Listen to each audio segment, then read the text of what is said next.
Back through Western Kentucky here, solid win for sure. I thought, again, I was pleased with our guys, our resolve of the team. You guys just had innate our leadership, perseverance, our thought process, again, like what's next? One play, next play, move on, keep playing. You guys are embracing that in preparation, whether it be from day to day to day of the process, from week to week to week, and it's carrying over into our play and the way we're playing. We were solid in all three phases, which we needed to be. If you're going to be a consistent team and a good team, you got to contribute in all parts. In the kicking game, we only had one punt, but it was a sky punt that was executed down to about the 10, 11-yard line by Toth. It was our only punt of the day. Punt return had a 91-yard touchdown return. Our kickoff return was solid, nothing glaring, but solid. Our kickoffs were great. We eliminated a 44-yard return guy. We had one kick out of bounds we didn't like, but we took their returner out with just some great kicks by Griffin.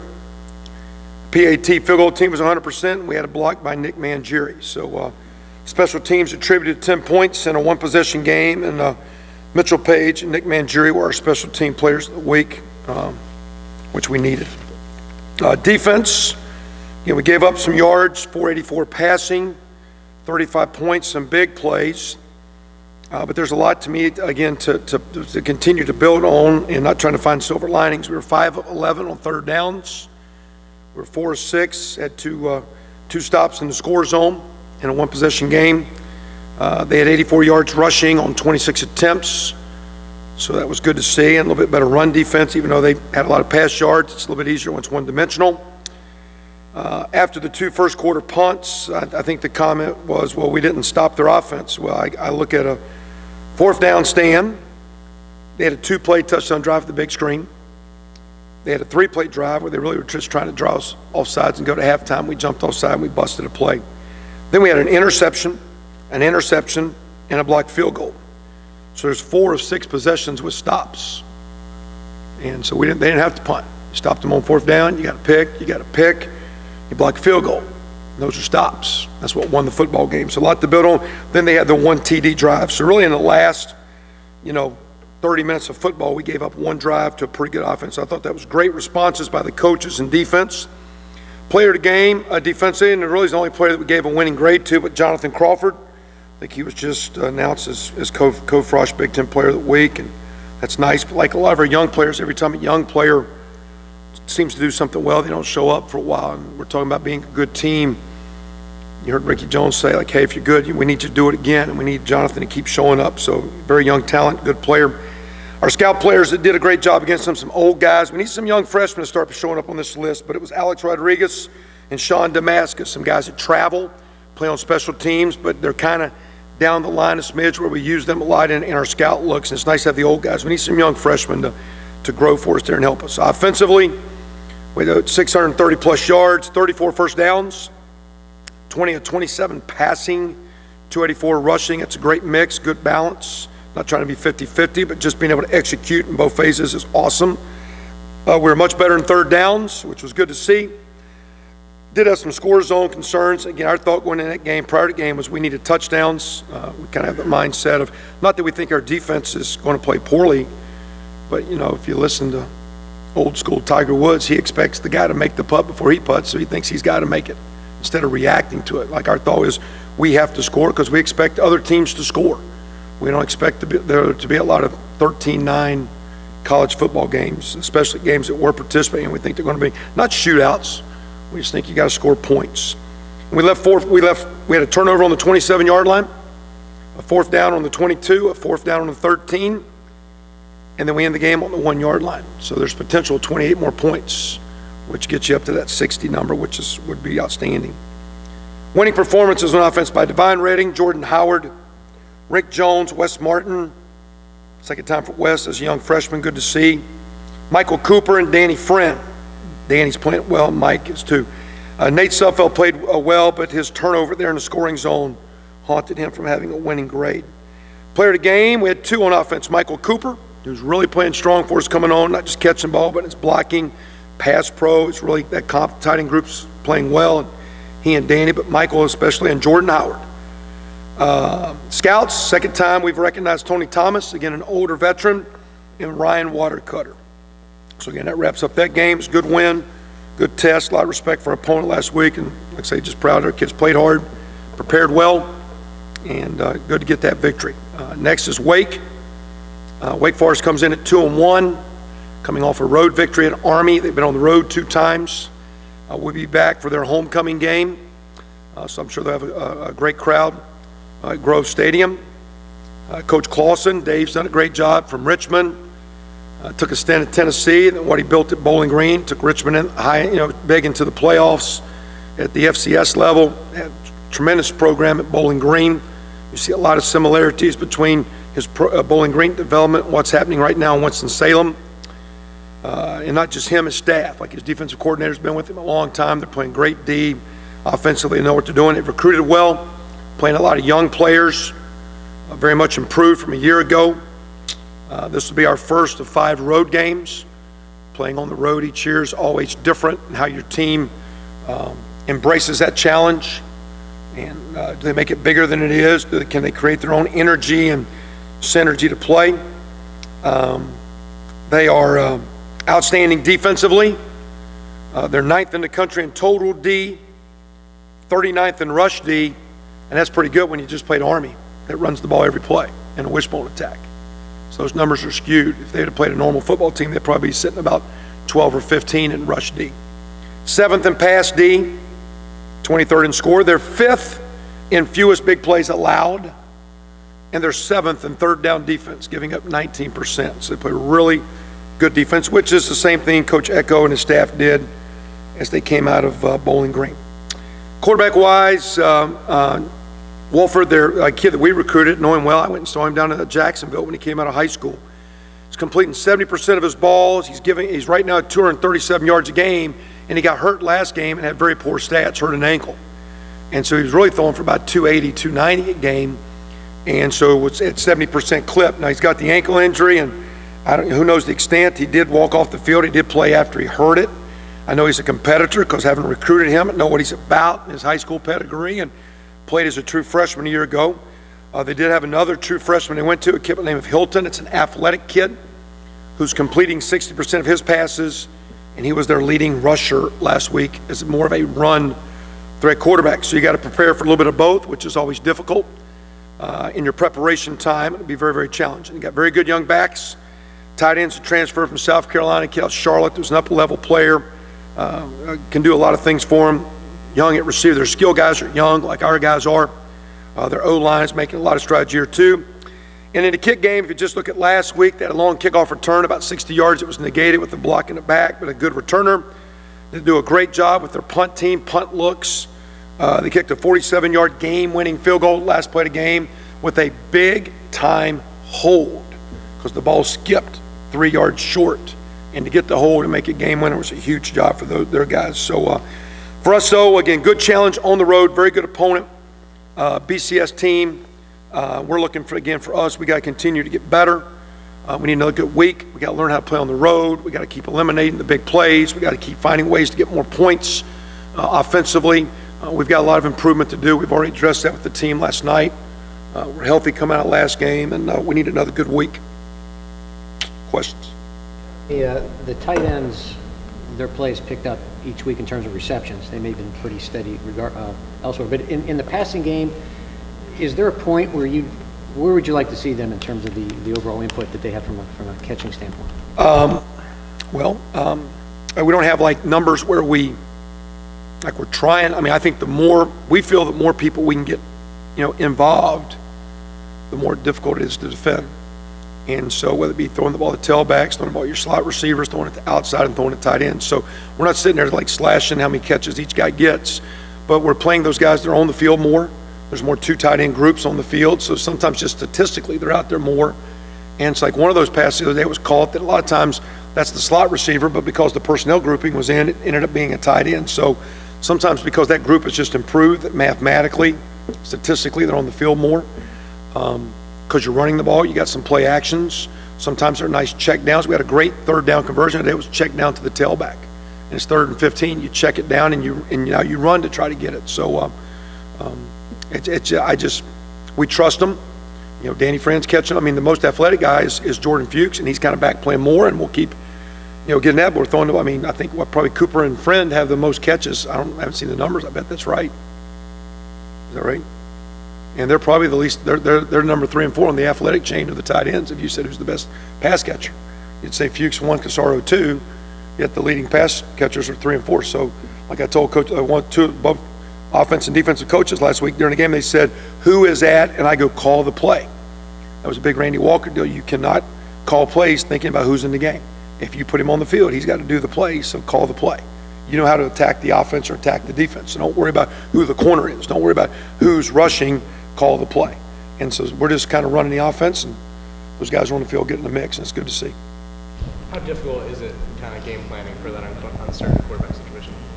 Well, the schemes won't change blocking. It'd be the emphasis of a more athletic quarterback. Now, the Wofford kid runs a little bit. He's just a little bit more of a pass guy, where they're going to do a little bit more traditional, the run game with pass. With Hilton, it's probably a little bit more run game with quarterback run. Now, he does complete 60% of his balls. So you can't just put everything up there and it's not an option attack. It's still, it's a running game where it'd kind of be like in our world, you're going from a different player, but from a Sudfeld at quarterback or a Xander Diamont at quarterback. You got a guy that you're going to probably do a little bit more running because he's more athletic. Does Jordan remind you of anybody you've had at running back in years past elsewhere? Only seen 3 games, so I mean it's hard to. I mean he's got a good line. He's experienced. He's not a rookie. He's just, I don't know. I mean he's a little bit bigger than most guys we've had. So he's a little bit like Stephen Houston in that for a big guy he's got better feet than you think. Like Stephen for a big guy, really nice quick feet, and wasn't just a lumbering guy. So he makes some nice subtle cuts where that 3-yard play gets you 5 because he can feel some creases and all that. And there are some guys that got me thinking here. I haven't thought about it. He reminds me of Jordan. I'd like to see more of him. I only got 3 weeks. I want to have another going this week. I think the way he's playing is helping Divine play better, and they're feeding off each other. It's helping the young backs. It's good. It's a good deal. He was saying he's a little frustrated that he hasn't popped that long run yet. Is that something you can kind of coach with the technique or anything, or is there anything you can kind of get? Sometimes that's receivers and backside blocking. I mean, there's some times where it's there, and if you just had a little bit more backside effort, so sometimes you can say it's him, say he didn't have breakaway speed. I mean, a lot of times it's just a backside receiver, a backside tight end, a guy on the second level doing his job. So quarterback carrying out a fake that holds the safety 2 more steps. It's just, all of it just kind of adds up. So sometimes it's his teammates. And not that we're doing bad, but sometimes just, the team gets him in the end zone as much as him. Your defense has been real opportunistic lately, and the 7 turnovers, just how critical is that to your 3-0 start, what they've been able to do that way? Well, we wouldn't be 3-0 if we wouldn't have them. And there's several factors in games, but turnover ratio is a good part of it. The team we played last week was +4, +5 coming in. So they were so to do that against a team that had taken care of the football very, very well. I think they had only had 1 turnover in their first 2 games. And so I think that shows some sign. I think we're recruiting better athletes. They're longer. We still got to find some ways to get pressure on the quarterback at a better level. And I think, again, we're getting, some really good, I think the way Coach Shelby, and we're giving up some plays, and that's some youthfulness and just the ability to process, and that's some growing pains. I think Coach Shelby and Coach Joseph are doing a good job working together, and I think that group's learning how to play and they're growing. So there's some athletes, but it's a long way off. I mean, it's good to see, but we got a lot to tighten up. Kevin, you've had 3 straight ball games to start this season for your second half. It's just been more of a dominant presence offensively and defensively. Is there a common thread, adjustments? What would you say about the turn of events from first to second half? A little bit of maturity as a team. We've got some old guys that there's not a bunch of ranting and raving in the locker room, and the coaches go in for about 6-7 minutes and talk about what they've seen. I think as coaches, sometimes we eliminate a lot of stuff and get a beat. Okay, here's what you're seeing. Years ago, I had a coach say, hey, what 2 runs do you want on first down here? I said, well, tell me where the safeties and linebackers are. And I'll tell you which 2 I like. Tell me where them guys I can't block. Who are them dudes and where they're at, and tell me what formation. If you can predict where they're at for me, I'll tell you which ones I like. Because you got to get in the game and get a feel and get a flow for it. Sometimes you got your base O and base D. Sometimes it's eliminating, I think, Don, some clutter by the coaches, getting a rhythm of what's going on. I think we're a well-conditioned team. I think we're physically a strong team. And I think we really buy in and just keep playing. And that's all we talk about. Like, hey, next play, next drive, just keep playing. It's not anything like we've not emphasized, but I think it's been, we think it's really good because now we think our fans are staying to watch the second half because they think we play better. So we had much better second half crowd, and we appreciate that. We want that in the remaining 4 games. So I would encourage our fans to come back in after halftime and watch a good game. So I think that's why they're doing it. It's nothing earth-shattering. They just keep playing. I appreciate them. I mean, it's good stuff. Coach, Indiana's offense has always been so good, up-tempo. You were able to play at a slower rate and eat up the clock Saturday. Does that make you guys harder to prepare for? I mean, that's always been part of your offense, but it seems like it with the ground control, eat up the time, keep the ball from the opponent was kind of more of a factor Saturday. You know, we've worked on that. We actually did it in the first game where we huddled up one time, and then we jumped off sides early, and I think we spooked ourselves out of it. And we're so accustomed to being up there, but we have practiced it. We do a lot of our defensive time where they're going to see huddled teams, and there's a way we try to do it to not be cute, and you are trying to take some time off the clock. We did visit last year with a coach that we got a lot of respect for, and his comment in the NFL was, and it was a defensive-oriented coach. I said, do you think the no-huddle hurts your defense? He says, no, not really. He said, but what really hurts the defense is the teams that can play at different gears. If you're just a huddle team, if you're just a no-huddle team, when you can do both, he goes, that's harder to prepare for. And so we took that, to thought, and we tried to practice it. Now, I don't know if we, in my world, sometimes as coaches, I think you get ruts and comfort level, and we haven't done it as much where I don't know how comfortable I am, because sometimes you just kind of like to get up and go. But it has a place, and it was really good. I mean, that was almost a 6-minute drive, and that was good, solid football. At the same time, too, I mean, we got the ball on the 1-foot line, and we're running a boot. And we got the ball on a 2-minute drive, and we run a boot. Nobody talks about those plays because they work. Well, if they don't work, that's a dumb call, right? No, we thought it would work, and we took some 4th down calls. We thought, like, hey, we need 7. Field goals are not going to win this game. We need 7. And it didn't work, and I said, that's a bad call. It's, it was a bad result. I mean, we're on the, we get a goal line stand, the first play on the inch line, we're running a boot. But you got a veteran quarterback, and you figure they're all going to be up there. It's a 4-minute drill. They got to get the ball. They got timeouts. Great play by Anthony Casaro. Ball security, staying in bounds. That was a huge play. And so there's a lot of good football there. So to me, it's just a sign of a mature team, and that was good.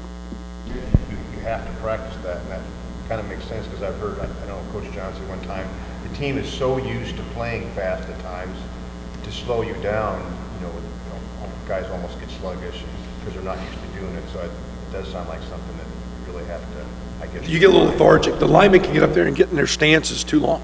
So we just found instead of standing at the line and standing around doing nothing, it's better to stand huddle and then run up like we're just running a play, and we get the line, then we kind of get like in our rhythm.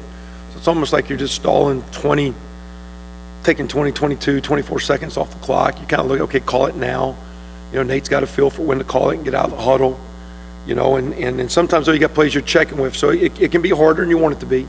But I think sometimes if you do go to the line, you can get a little stale, and that's difficult.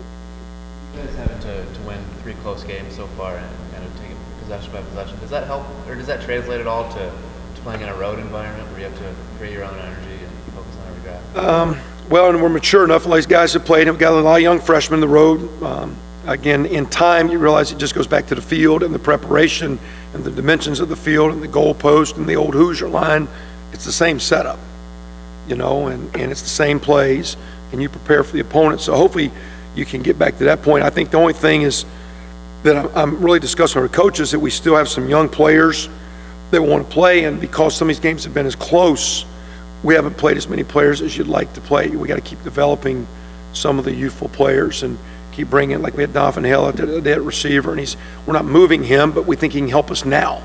And we thought we needed him, so he's still going to be a quarterback as we move forward. It's not a position change, but he's a very, very gifted athlete, and we missed the summer with him. And Brandon Knight's played a little bit. We wanted him to play more. Jacob Robinson, a little bit. We want those guys to play more. So to me, these games have gotten close enough. I'd like to see our coaches, but when it's a tight game, sometimes you go with the guy you trust. Now, that could wear you out as the season goes along. So that's been the issue, is those close games have gotten us used to those situations. The poor thing is maybe we haven't quite evolved with some of the youth guys I think we're going to need, and we're going to try to keep pushing guys and get them on special teams, get them on the field a little bit more if we can. T. Gray and Chase did in the first game back?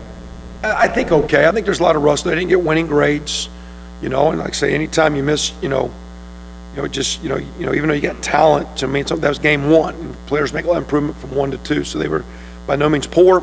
Had a couple glitches, but they're, hopefully they'll get back in rhythm, and it's just, good to get them back there, I guess. What about from an injury standpoint?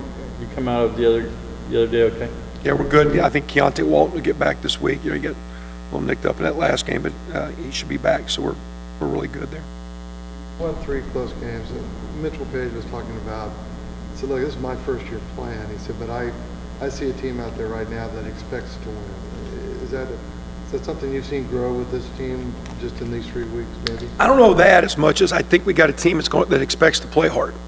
And we talk more about preparing and playing hard, and then we'll look up and see what the scoreboard is, because we got to play smart, take care of the ball, and execute, and do better in the scoring zone, play better D. But some of the guys, it's really good to see. I mean, you look at the guys that are, like, for example, let's just talk offensively. Ricky Jones is a guy that a lot of guys get frustrated and give up, transfer, leave. Now in his 4th year, look where he is. Jordan Howard, they drop your football team, say he can't play anymore. What do you do? Look where he is. Nate Sudfeld, splitting time. Do I want to split time? Do I want to be here? All those guys, Jake Reed, 5th-year guy. Michael Cooper, I'm in Arizona, can't play. Come here, keep playing. Now you're playing. We've got Mitchell Page. I'm a walk-on. And I'm working, trust me, those winters and summers, when you're walking on, it's year 2 and year 3, and you're not playing a lot, it gets tough. And really good teams have guys that buy in and stay the course. And I think because the kids that bought in and stay the course, that's why we're staying the course during the game. Because we don't have guys that have bailed out. They kind of saddled in, locked their jaws, Coach Mal would say back in the day, and they're kind of right there, and then they're playing that way, and that's a credit to them, because those are choices that they made a year and a half ago that they're benefiting from. Where we've had other guys just bail out, check out, go through the motions, give in, quit, whatever, transfer. Those guys and good football teams have guys that just keep developing. Jacob Bailey, Sean Heffron. Zach Shaw is the first 4-star recruit in the history of the school by your deal, right? Right? The first one.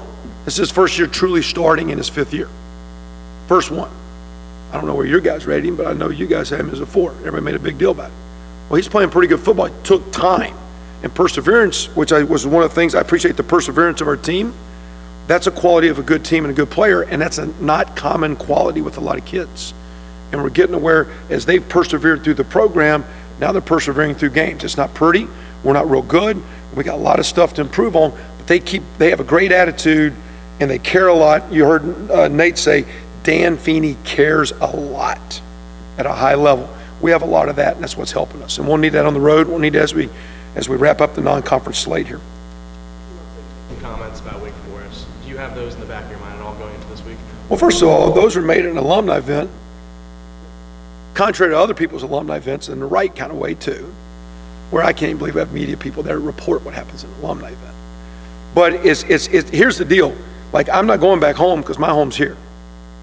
And like, I had a guy once, I had a chance to take a job at my alma mater, and somebody said, you're going back home? I said, no, my home's here with Coach Walker. These are my guys. This is my team.